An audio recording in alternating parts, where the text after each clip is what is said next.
Welcome to Jesus news तक में आप सभी का बहुत बहुत स्वागत करता हूं। मैं मानचंद भारती आज बात करने वाला हूं। पहले तो मैं आप सभी मसीह भाई बहनों से माफ़ी मांगना चाहता हूं क्योंकि कल मैं बहुत ज़्यादा गुस्सा हो गया था लाइव जब आया था, तो उसके लिए मुझे क्षमा करें। यदि मैं कोई गलत शब्दों का उपयोग किया हूं तो परमेश्वर मुझे माफ़ करें। लेकिन जिस तरीके से हमारे बाइबल का अपमान करने वाले लोगों को आज हम देखते हैं अपने गोडाउन में पवित्र शास्त्र वो कागज समझ करके, उसे टुकड़ा समझ करके, उसे कचड़ा समझने वालों के लिए हम परमेश्वर से दुआ करते हैं, विनती करते हैं कि परमेश्वर जो तेरे वचन का अपमान करते हैं, तेरे लिखे हुए शब्दों का अपमान करते हैं, उनके अपराधों और गुनाहों को क्षमा कर देना। लेकिन पिता परमेश्वर हम ये चाहते हैं कि पिता उन्हें सजा मिले। जिस तरीके आप हमें कोड़े मारते हैं, यदि हम गलत करते हैं तो आप हमारे जीवन में दिक्कतें लाते हैं, प्रॉब्लम्स लाते हैं, हम सुधरते हैं पिता परमेश्वर। जिस तरीके आपका वचन कहता है यदि कोई मेरे वचनों से यदि प्रेम करता है तो उसे मैं कोड़े भी लगाता हूँ और उसे मारता भी और उसे सजा भी देता हूँ। उसी तरीके पिता परमेश्वर जो तेरे वचन को पिता परमेश्वर आज लज्जित कर रहे हैं, आज तेरे वचन को लज्जित कर रहे हैं पिता परमेश्वर, मैं खुदावंद आपसे विनती और प्रार्थना और निवेदन करता हूँ। मेरे प्रिय भाई बहनों, जिस तरीके से आपने देखा कि किस तरीके से हमारे पवित्र बाइबल शास्त्रों का अपमान किया जा रहा है, हम डिमांड करते हैं, हम मांग करते हैं कहीं की भी घटना हो, कभी भी की हो, कल की घटना है और इस घटना में खन्ना के गोडाउन से उस पवित्र बाइबल शास्त्रों को निकाला जाता है। मेरे प्रियो, जिसको हम वचन को अपने दिल में रखते हैं, उस वचन को आप कचड़ा समझ करके ट्रक में लाद करके किसी गोडाउन से निकाल करके ले जाते हैं बाहर फेंकने के लिए, उसे जलाने के लिए, उसे फेंकने के लिए। जिस वचन को हम अपने दिल से लगाते हैं, जिस वचन को अपने मुंह से बोल करके हम ये कहते हैं कि पिता मेरे जीवन में ये काम हो, तो मेरे जीवन में काम हो जाता है। लेकिन उन सभी के लिए मैं चेतावनी देता हूँ कि परमेश्वर के वचन को आपने अपमान किया है, परमेश्वर के वचन को जिन लोगों ने अपमान किया है परमेश्वर उनको सजा देगा। और हम ये चाहते हैं कि हमारे भारत देश की सरकार है जो उस पर कार्रवाई करे, उस पर कार्य हो, उस पर देखे, उस पर निरीक्षण करे, उस पर जांच करे कि ये कैसा कहाँ से आया है निकल करके। आज हर एक मसीह भाई बहन के दिल में जो वचन बचता है उसको आप कचड़ा समझते हैं। हर एक मसीह भाई बहन को जो जीवन है, जो जीवन की रोटी है, परमेश्वर ने कहा जीवन की रोटी मैं हूँ और मैं कौन हूँ, परमेश्वर का वचन है।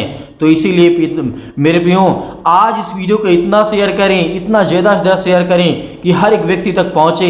हर एक व्यक्ति को जरूरी है, क्योंकि हमारे बाइबल को अपमान करने वालों को सज़ा मिलनी चाहिए, वो कोई भी हो। हालांकि ड्राइवर का कहना ये था मेरे प्रियो, उसने कहा कि यदि पवित्र शास्त्र बाइबल के वचन होते तो मैं इस गाड़ी को कभी भी, इस ट्रक को मैं ना लाता और डिवाइडर में टकरा गई, क्योंकि अपमान करने वालों के साथ बुरा ही होता है। पवित्र बाइबल के अपमान करने वालों के साथ बुरा ही होता है मेरे प्रियो, क्योंकि पवित्र शास्त्र में लिखा है, प्रभु यीशु मसीह ने कहा तुम मुझे मारा है, तुमने मुझे गाड़ा है, मैं तीसरे दिन मुर्दों में से जी उठा और मैंने दिखाया कि मैं सच्चा परमेश्वर हूँ। और तुमने मुझ पर थूका है, तुमने मुझ पर ताज पहनाया है, कांटों का ताज पहनाया है, मैंने तेरे हर सब गुनाहों को क्षमा कर दिया है। लेकिन जो पवित्र शास्त्र के वचन को अपमानित करेगा और उसे अपमान करेगा, आज तो इतने गिर गए हैं हमारे समाज के लोग, हमारे संसार के लोग, हमारे पृथ्वी के लोग कि पवित्र शास्त्र को एक कूड़ा समझ करके, एक कचड़ा समझ करके उसे ट्रक में भर करके ले जा रहे हैं। जिस वचन को हम दिल पर रखते हैं, आप दिल पे रखते हैं, यदि आप सोच करके सोचिए अपने जीवन में कि जिस वचन को, जिस भोजन को आप खाते हैं, जिस वचन को अपने मुंह से बोलते हैं, जिस वचन को आप अपने दिल से लगा करके रखते हैं, उस वचन का कोई अपमान करे तो आपको कितना बुरा लगेगा। लेकिन आज हमें बुरा लगता है, इस बात की हम निंदा करते हैं, इस बात से हम सहमत नहीं हैं कि हमारे पवित्र शास्त्र का अपमान करें। हमारे लोगों को मारा जाता है, कूटा जाता है, बहुत सारी यातनाएं दी जाती हैं, झूठा आरोप लगाया जाता है, लेकिन हम उसमें माफ़ कर देते हैं, हम उसमें माफ़ कर देते हैं।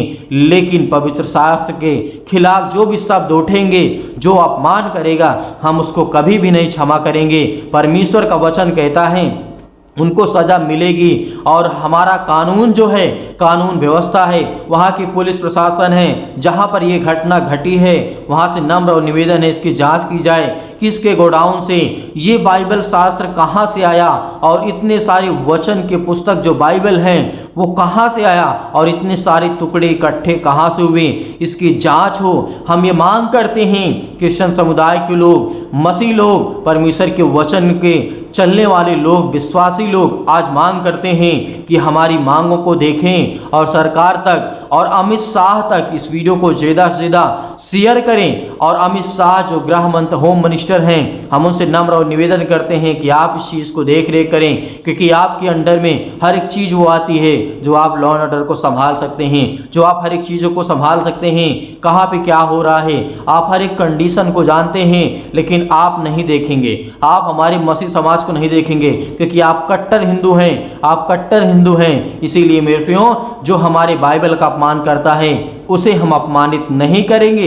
हम तो नहीं कर सकते, लेकिन परमेश्वर देखने वाला है, वो न्याय करने वाला परमेश्वर है, एक न एक दिन न्याय करेगा, हर मनुष्यों का न्याय करेगा। इसीलिए स्वाभाविक बात है कि आज हमें दुखित हैं, चिंतित हैं, आज हम परेशान हैं, आज हमें दर्द हुआ, आज हमें तकलीफ हुई है।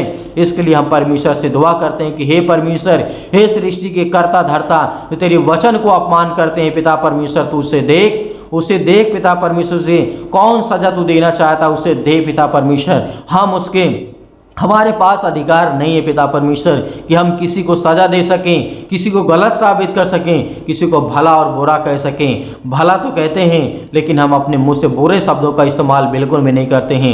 मेरे प्रियो, बस इस वीडियो में इतना ही रखना चाहता हूं। आप इस वीडियो को ज़्यादा से ज़्यादा शेयर करें। आप हमारे ट्विटर अकाउंट से जरूर जुड़िए और उस पर ट्रेंड करिए, रीट्वीट करिए। यदि नहीं चलाना जानते हैं तो आप सीखिए कि ट्विटर हम कैसे चलाएं, ट्विटर को हम कैसे सीखें, कैसे रीट्वीट वीडियो में। बस इतना ही बोलना चाहता हूं। परमेश्वर आपको ढेर सारी बरकत, आपको आशीष दे और सभी मसीह भाई बहनों को बरकत दे, उनके घर में, उनके बाल बच्चों को, सभी को सुरक्षित रखे। God bless you all of you. Thank you.